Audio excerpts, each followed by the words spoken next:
Alrighty, I am out here at an elite raid for Lakey, and there is literally no one here.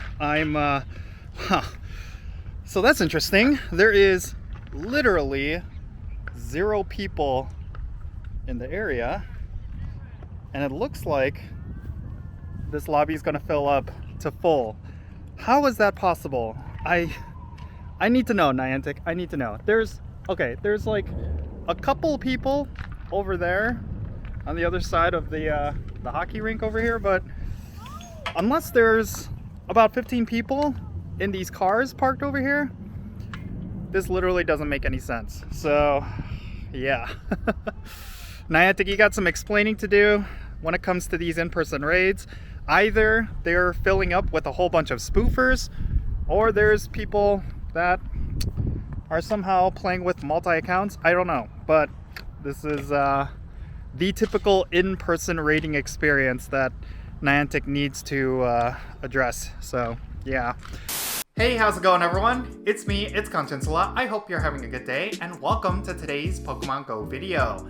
Okay, so that intro video was probably a huge indicator of what I'm going to be talking about today.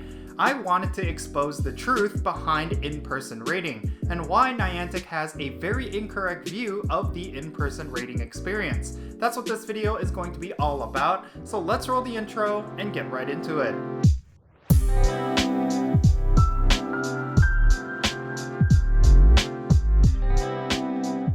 Okay, let's talk about in-person raiding. So this is something that has been a hot topic of discussion within the Pokemon GO community. There's a lot of players who are really unhappy with some of the changes that Niantic recently implemented around remote raids. And a lot of that was because Niantic has been pushing for more in-person raiding, and they feel like the true Pokemon GO raiding experience is all done in person. I think it goes without question that people who work at Niantic or people who support Niantic wholeheartedly, that they have this view of in-person raiding as this great experience where they're going to meet people in their local communities and build a community, and they're going to have this very awesome experience where they're going to be just among other trainers in person. Well, just like you saw in that clip at the beginning of this video, that isn't necessarily always the case when you go to an in-person raid. Now, there's a lot of different reasons for that, and I really think this is something that Niantic needs to recognize, and they need to make the right adjustments, because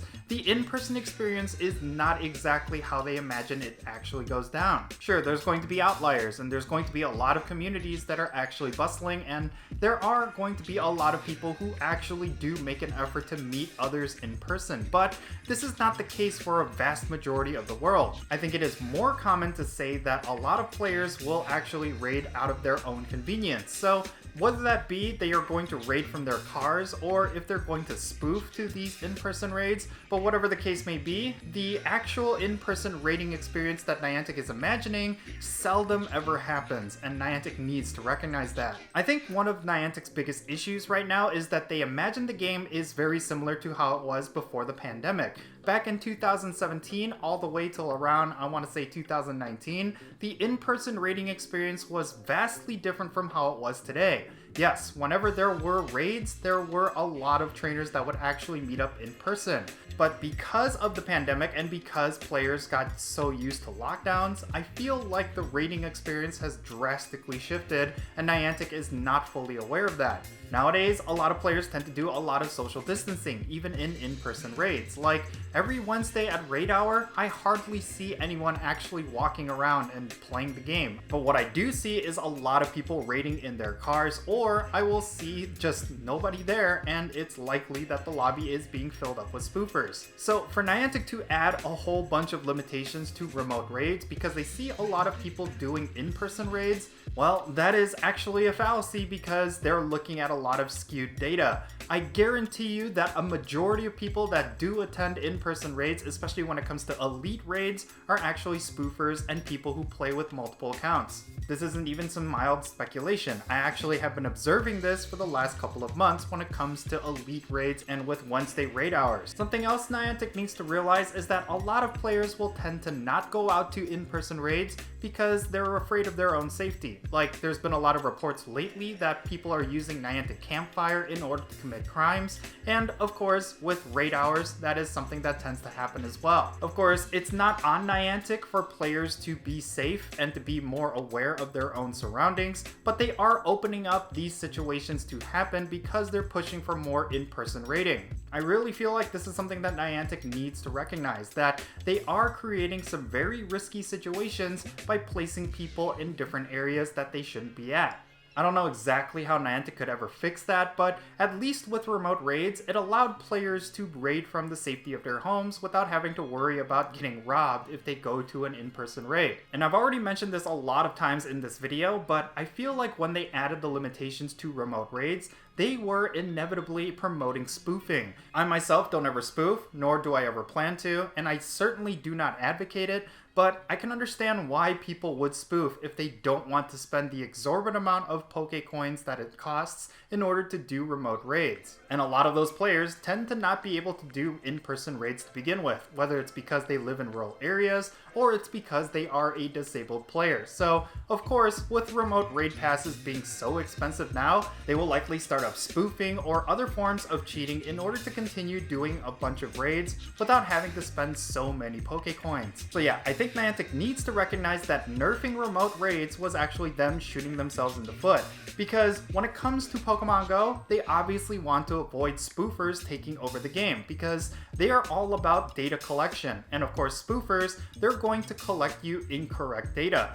So yeah, it's incredibly frustrating right now to be a Pokemon Go player because Niantic just seems to have this huge disconnect with the Pokemon Go community. I really feel like when it comes to Niantic devs and Niantic employees, barely any of them actually play Pokemon Go, because if they did, they would know that a lot of their design decisions are not actually good for this game overall. And I feel like a lot more of them would be very empathetic towards regular Pokemon Go players, because if they are actually playing the game the way we are playing the game, then of course they would not be okay with some of the decisions that they've been making recently. So basically, in conclusion, in-person rating is not all that it's cracked up to be. I really feel like Niantic is extremely delusional with what they believe in-person rating is like, and I really hope Niantic takes a step back and actually listen to the feedback of the Pokemon Go community. There's a lot of people out there who are doing a lot of in-person rating, and I guarantee you, a lot of the problems that I pointed out in this video,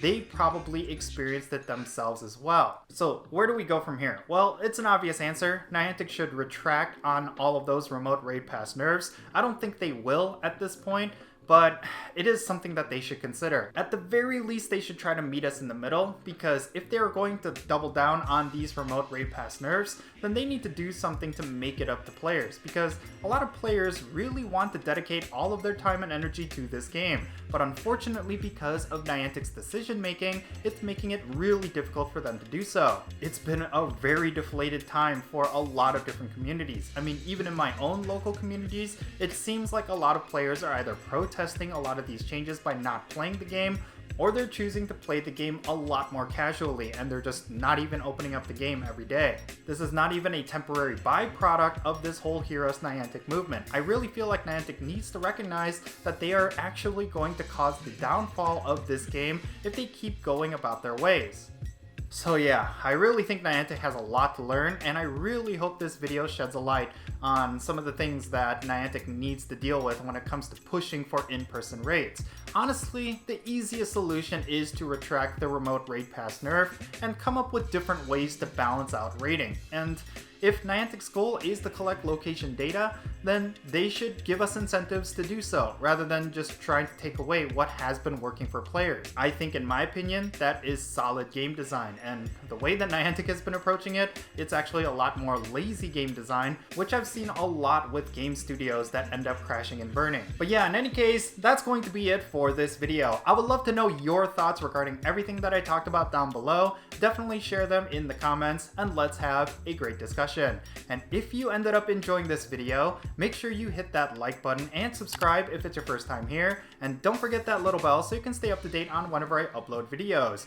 And I want to give a quick shout out to my patrons on Patreon. You make this channel content possible. If you want to support my channel in any way, big or small, then be sure to check out the links in the description below. For all my patrons, they get a permanent spot on my in-game friends list. So if you want to interact with me in some way, like with remote raids, then do consider becoming a patron on my Patreon. But yeah, that's going to be it. I'm Count Jinsula. Be safe, have fun, love yourself, and I'll catch you all later.